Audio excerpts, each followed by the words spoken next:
Hey, my name is Jared Moon, and I'm part of a group of underground athletes you've probably never even heard of before.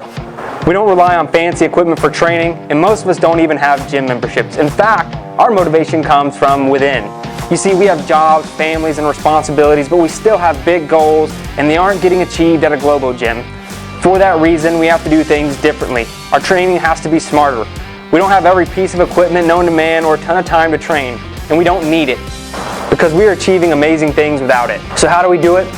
If you ask your average personal trainer or gym goer, they'd call us crazy. Yet we're seeing results better than most every single day. And it's happening by blending mental training with physical training and becoming an athlete. What we call, and welcome to, Garage Gym Athlete.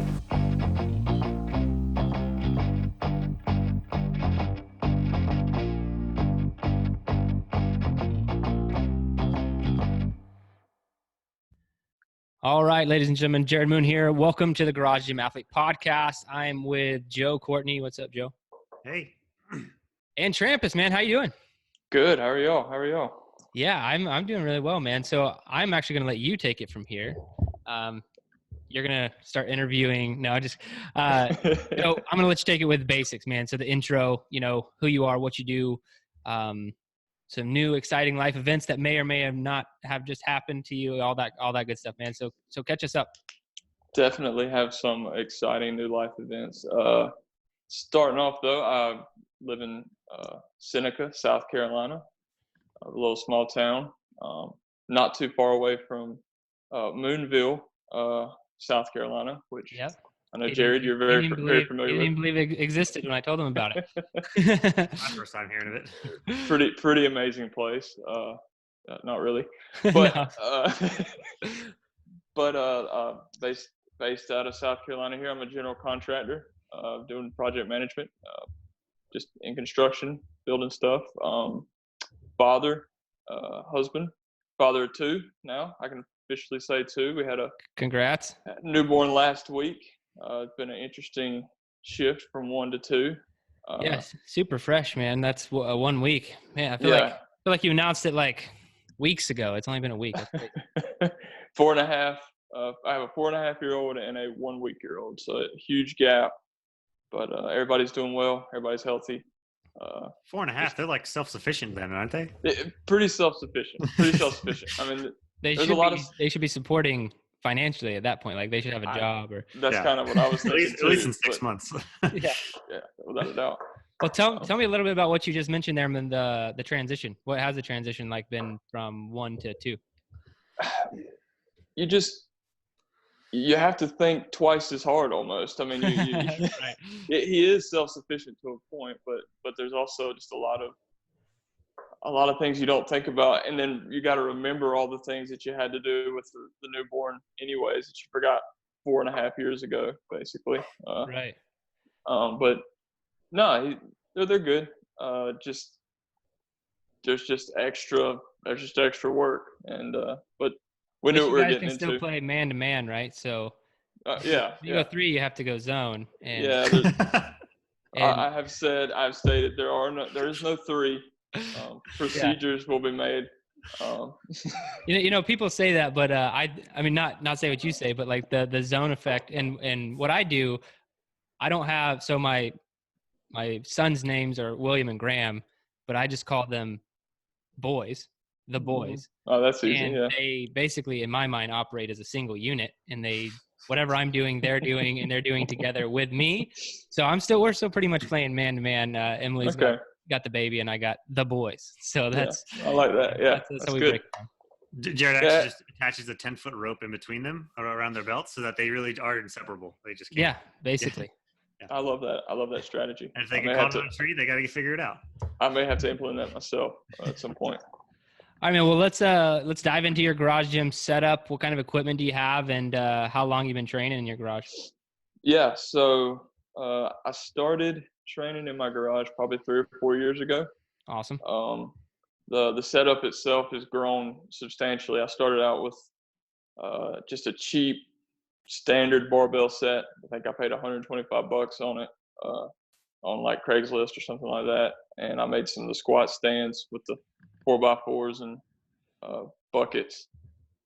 Never liked doing that. I never, and I don't even lift that much weight. Yeah. If I'm honest, I never liked doing it. No, I did it for years, man. Slowly built some different squat stands, but we finally moved, got into a house, and I bought what I would call a real rack, with a Titan fold away rack from the wall. It never gets folded in, but it does have that capability. Yeah. But So I got you have that the option. Yeah, Olympic barbell set, 400 or 500 pounds of weight, plenty to grow with. I got an adjustable kettlebell. I have an antique Model B Seen rower. that, yeah, and you posted in the group that you got the upgrade kit. Yep. How did that work out? And I'm actually very selfishly asking because I have a new, not a super old road, but the screen, it doesn't light up or whatever. Which one do you have, Joe? You have the one that lights up. I have the lights up. Yeah. Yeah. Yeah. So I have the PM5. Yeah, PM5. Yeah, I have the PM3. Literally, I thought it was going to be more to it. I had to bolt the thing to the flywheel cage or whatever.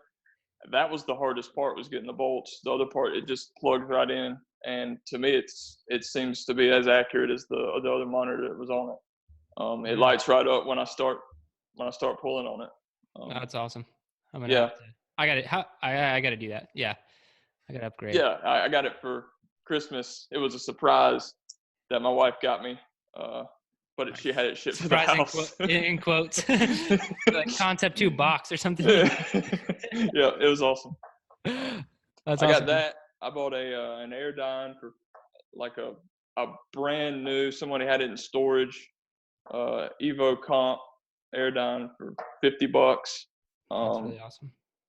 Some bands, a few dumbbells, a plyo box that I built not too long ago. That's about it. Yeah, no, I got plenty. Got everything, man. So 3 to 4 years ago, said is when you got started. Why did you decide to start hammering it out in your garage? It's all the reasons you preach. Really, I mean, I was working out at a fitness center somewhere. You know, it was either get up really, really early in the morning, which I still get up really, really early in the morning, but get there, shower there, go to work from there, or afternoon, which is just an absolute disaster. But cuts down on time. I'm at home. I can choose when, sort of. You can't really choose when you have kids, but I can choose when. It's costs less money. I've paid for that rack and everything I put in it. I've paid for several times over, I'm sure. Oh yeah. With the monthly rates of those places. I do say that I miss the sauna. I've heard you say that too, Jared. But yeah, I do, man, like badly. So I grew up, I use that term, in a Lifetime Fitness. Like I worked in a Lifetime Fitness from like all of high school and then partly through college. And I would spend between working 8-hour shifts there and then I played racquetball and worked out and like the sauna. I could spend 12 to 14 hours there a day and really easily. And so that stuff kind of got worked into my routine. So going to the garage gym, that was the only big drawback. And my in-laws, they just got a membership to a Lifetime Fitness. And I don't think I'm actually allowed to go into any gyms like that, but I really do. I am jealous of the situation that they got going on. Yeah, that's nice. We need to get you a wig so you can go in there. Yeah. I've legit looked it up and thought about getting a Planet Fitness membership just to use their recovery stuff because it's only like $15 a month and they have red light therapy. They have like water massages and saunas. And I would just go there and I'm just going to go hang out here on a rest day. That's what we had Sean McCool on the podcast a few seasons back. And that's exactly what he said. He was paying just for red light therapy. He was paying $10 a month as opposed to buying a Juve, which is like $1,200 or $1,500 or whatever those things cost. Yeah. Cool, man. Just about everything else that Planet Fitness stands for, though, I'm vehemently against. So I don't know. Can't support I just don't know how it works. The corporate machine. Yeah, I've talked way too much trash about Planet Fitness to start a membership for the sauna. It's like, I can't. Like I said, I can't even go in there. No, I don't think you can. I might even like a salesman be like, "Wait a minute, what? I've heard this name before." That's what he would. Yeah, and I'd be trashed after that. All right, dude. So what are some of your goals right now? Well, my goals have shifted. Last year it was to survive some Spartan races, which we'll probably talk about in a minute. Really, I've switched to the shred track, wanting to lose a little body fat. I was actually talking about it in our little Hard to Kill OG group, the original group. And I laid out my plan for the year. I'm gonna do shred through this cycle and then the next cycle. Go back home to Hard to Kill, and then probably. I love that you call that home.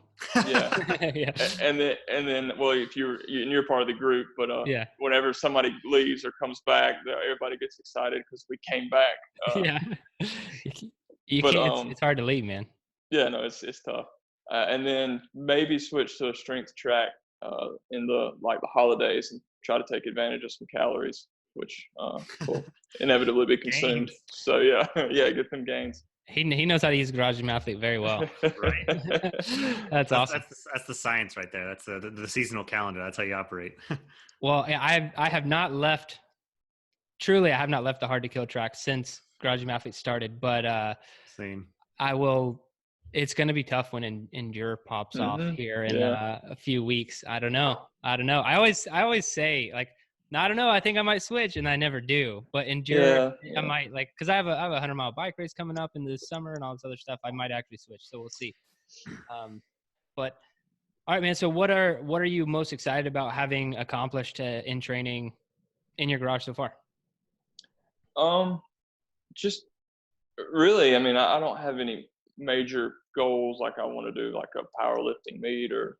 I did some Spartan races, which, I know prepared me for that. But really just I'm in my 30s now, moving to my 40s. I have a path to stay active and healthy moving forward. I got two little boys that are going to be running around. Just want to keep up with them. That's been my main goals, is just to, chase some of these other side things. But in all honesty, is show them a path. And then also stay on the path to just being healthy and active. Awesome, dude. And so let's talk about that Spartan race that we did. I just want to hear from your perspective. So for those who don't know, we met up in Asheville to do Spartan race. Would you be down to do it again this year if we do it again in Asheville? Maybe. Okay, well, I would be down to do a Spartan race again. I'd kind of told myself that I wasn't going to do any this year. Yeah, but maybe I could talk you into it. I mean, the right circumstances. It was interesting last year because it was on my wife's birthday, and I was like, "Hey, babe, what do you want to? Let's go to Asheville for your birthday." Oh, okay. And by the way, I'm not going to be there for most of the day, but it'll be fun. So tell us about that, the race from your perspective, man. On your wife's birthday, that's pretty legit already. I know for a fact I was ready for the race coming up to it. My fitness level was there. I wasn't too excited with how I performed. A lot of it, though, was just like race day nutrition stuff. I'd never done anything really that long. I'd done some 8-mile trail races, and I'd done, 2.5 hours in the mountains and ran, but I'd never done anything that long. And I did not have any food. I didn't bring any electrolytes with me. And I hit a wall right after about the rope climb. I was just toast. And I actually remember seeing the pack leave me, and I was like, in my brain, I was like, I'm so glad they're gone, because I could not keep up anymore. But then I found Cindy, which worked out well. She helped me. She gave me some food. She verbally drugged me up the mountain. And then we got to the top where they were handing out those cliff blocks, and literally it was amazing. That's when the light bulb came on for me that nutrition during these things is important as nutrition leading up to it. Because 20 minutes later, I was running again. It was kind of amazing there. Joe saw it happen to me, like the exact same thing. I was like, I was moving, but Joe could tell I was like empty. And Yeah. we got to those cliff blocks, wherever that was in the race. And then after that, I started running again. I was like, oh, I'm good to go. Let's It was like mile 4 to 5. That was the up mountain climb, and we were like 2 hours in, and that was when we all just kind of like, yeah, our carbs are gone. We kind of hit a wall. That shake we had this morning, it just ended. No, the hotel we stayed at had a continental buffet, so I just loaded up, and I was eggs and potatoes and put bacon in your pockets, some fruit, a little bit of bacon, but it wasn't enough for the whole race. And man. The sandbag carry is where I was, and I was probably 60 yards from dropping my sandbag, and I saw the whole group just take off, and I was like, good for y'all. Good for y'all.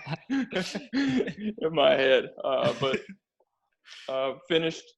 I still had a great time. And then I think I told Cindy during that race, like, I'm never doing this again. And then, 3 days later, we all signed up for a Spartan Beast sprint weekend. That's awesome. Much better prepared on both ends. Fitness was probably a little better than the super, but then I also brought food. I tested stuff out beforehand, and I definitely,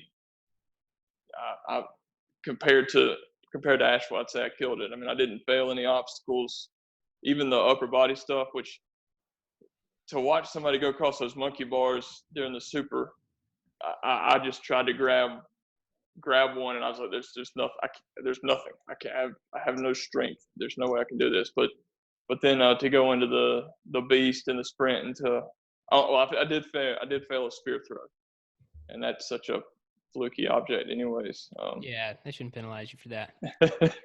Dude, so I mean, there's another, just like a big takeaway I have from doing events like that is, like, one, nothing's ever going to be perfect. Like, I think a lot of people, that's their expectation rolling into those things. But even with Joe and I, we were like, we like flew in the day before, and like we were running around hectically, trying to operate a business, and then also, get all of our stuff together, and somewhat, like, I'm like half moved out of my house, and we're trying to like eat food, and like we both have to pee, and then we're late, and because the traffic and all this stuff. The line, my goodness, that line.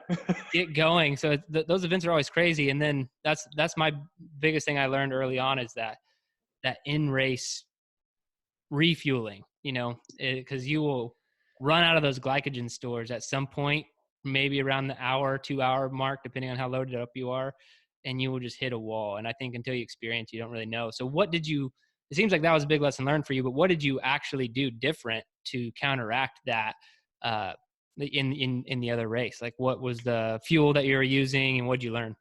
I carried some cliff blocks. I had 3 or 4 sleeves of those cliff blocks, and I just, when I got to probably the second or third water station, whether I felt bad or not, I just went ahead and killed some to try to head it off. Yeah, I knew it was going to happen, so why not try to head it off? And I also took some Noon tablets along, just sort of chewed on them and washed them down with some water. Nice. I think I overdid it probably, which in the long run, which in the long run really helped. Yeah. And I got to run that with Cindy, Yeah. And she told me after the race, you definitely didn't have a problem this time. So that was awesome. Awesome, dude. Well, then I will save our conversation about potentially doing the Asheville Spartan. I mean, is it on your wife's birthday again? Because you can't do it 2 years. I actually don't think it is. I think okay. It's like a week or two later, and that'll be August. So I walked into last year saying I wasn't going to do any Spartan races either, and I did a trifecta. So yeah, I didn't plan on doing any Spartan races last year either. All right, man. So what were you doing pre-Garage Gym Athlete? Were you doing the Globo Gym stuff? I think that you kind of mentioned it, but I want to hear more about it. Yeah. So, I mean, bodybuilding.com, about every week I'd try a different bodybuilding program. Never stuck with anything. Even back in college, we would just, me and a buddy of mine, we did play racquetball, which was always fun, but we'd play racquetball, and then we'd do like a back and bar workout that had no specificity, no periodization, nothing tracking. We wouldn't write anything down. We just kind of did what we thought. I mean, saw zero results, obviously. Right. But that was about it. I think it was 2015, maybe 16. I wanted to do something different, and I found I think it was on Art of Manliness. I found a starting strength, and so I started doing that. I was like, okay, I'm doing this, but I don't have any conditioning, and I probably wouldn't have used that word back then either. I don't have any aerobic capacity or something like that. But so I started dabbling in CrossFit. Never went to a box or anything like that, but I'll do the main site workouts. Finally decided to buy my gym equipment and DIY. I think I've tried to retrace this in my brain. I think I found EO3 from the DIY corner because I'm fairly handy and I'm also extremely cheap. So if I can build something, I will do it. Perfect combination. So I think I found you through that. I found one man, one barbell, and I did that for a year, and it was amazing to see the difference of doing that basically for a year, 2 or 3 full one man, one barbell cycles. So awesome. That was it. That's really cool. So how do you like training in your garage now? I love it. There's nothing better than literally just being able to walk out my wall down 2 steps and be at basically I don't know if it's called a world class training facility, but everything that I need to get in really good shape and sustain it for a long time. So it is cold sometimes, and I'm in South Carolina. You're in Texas, Joe.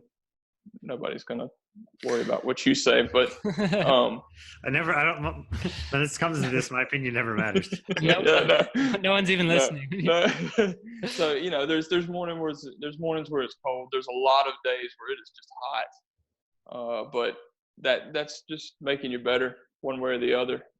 And it's not really cold because you can look anywhere else in the United States and there's somewhere that's colder, and it's not really hot because there's generally somewhere more hot, more humid, and people are doing the same thing. So yeah, I try not to mention when Texas gets cold, just because I know of some of our athletes who've got it real bad, and so I'm just keep my mouth shut.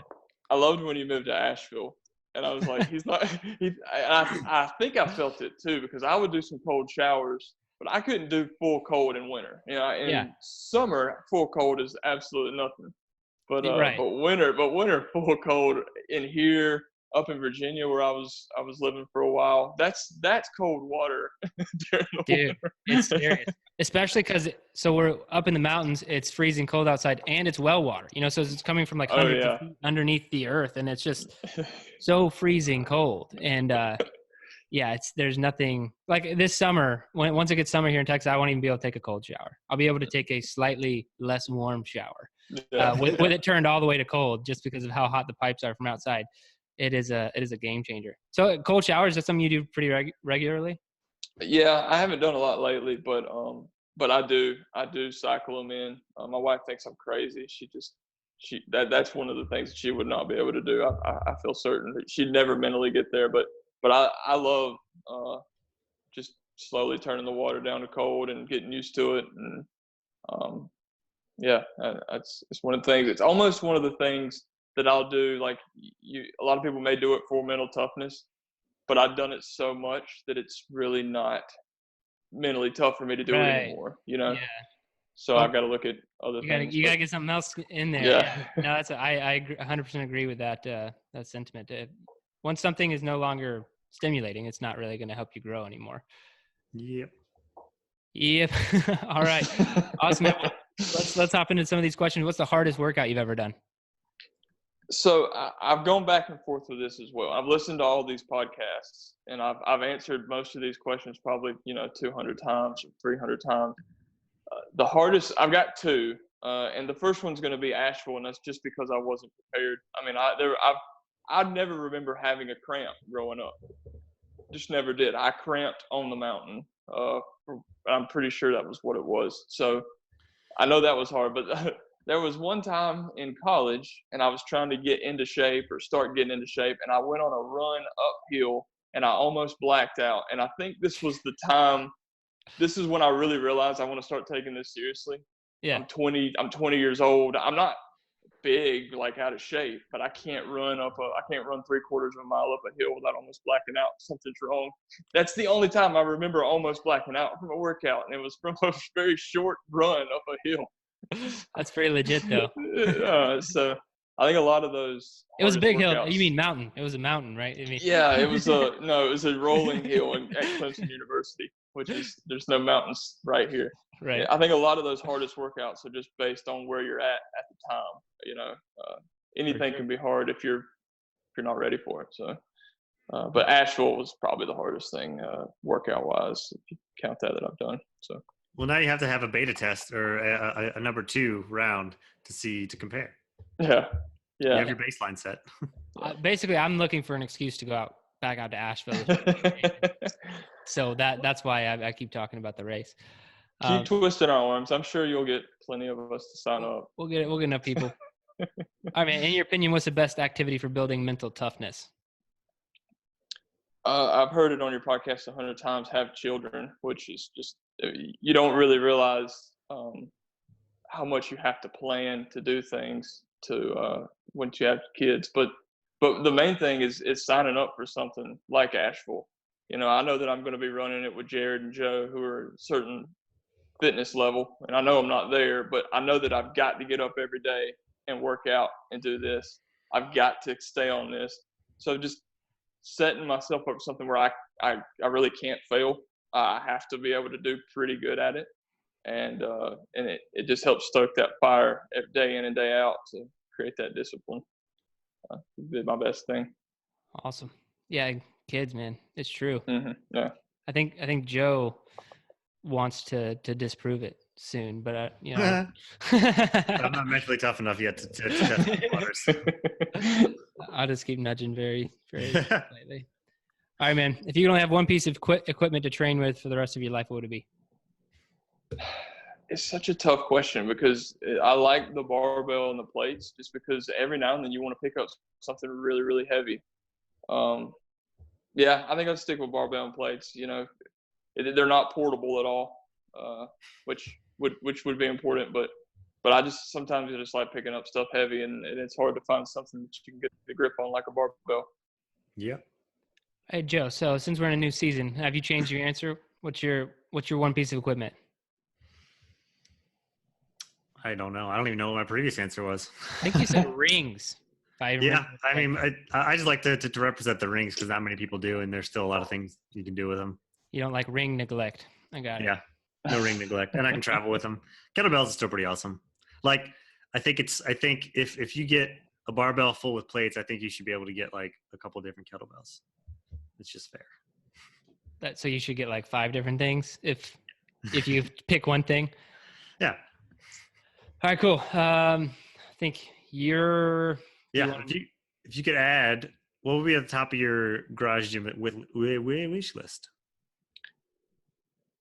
So if I'm given a responsible answer, I should probably get a new barbell. No, we don't need responsible. But I don't think that's using a genie properly. I would go for like 40 or 50 acres of land that borders up to like a national park or something. That's pretty epic. Because I would like Yeah. If there's anything that I could just do and just get extremely great shape and it'd be possible, it'd be like trail running or hiking. Yeah. Just being out in the that woods. Mountain? Give me that. Yeah. So that's what it would be. That's what it would be. I think it's using a genie appropriately or wish list. Well, and the resale value of 40 to 50 acres. It's a good decision for so many reasons. You can investment. You can host your own Spartan races. Yeah. Yeah. There we go. Yeah. No, that's awesome, man. Really incredible.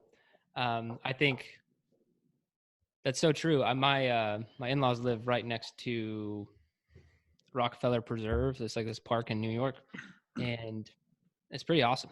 Just all the things that you can do out there. And that's basically what I do every time we visit. I had a kettlebell shipped to their house, so I can use that when I do visit. But other than that, I'm just always in that like 40 to 50 acres, whatever it is, running around and doing stuff. And it's a lot of fun. Always memorable workouts. Yeah, just to have that access. I mean, just That's awesome. not a lot of people get that. So, all right, man. So what is your best advice for all the garage gym athletes out there listening? just stay consistent. Sorry, my phone told me that I was low on battery. Yeah, stay consistent. Pick a program. Like I said, I was on bodybuilding.com every week creating a new program. Don't spend a lot of time creating something. Find it. Well, whether it's garage gym athlete or street parking, or if you work out at a gym, whatever. Just pick something and do it for a long period of time, and continue to get better. Write it all down. Try to make it. Try to be stronger and faster the next time you do the same stuff, and quantify. That's about it. Awesome. Consistency. All right, Trampis, it's been a blast having you on the podcast, man. Thank you so much for being here. It's awesome. Thanks. Yeah, man. See you.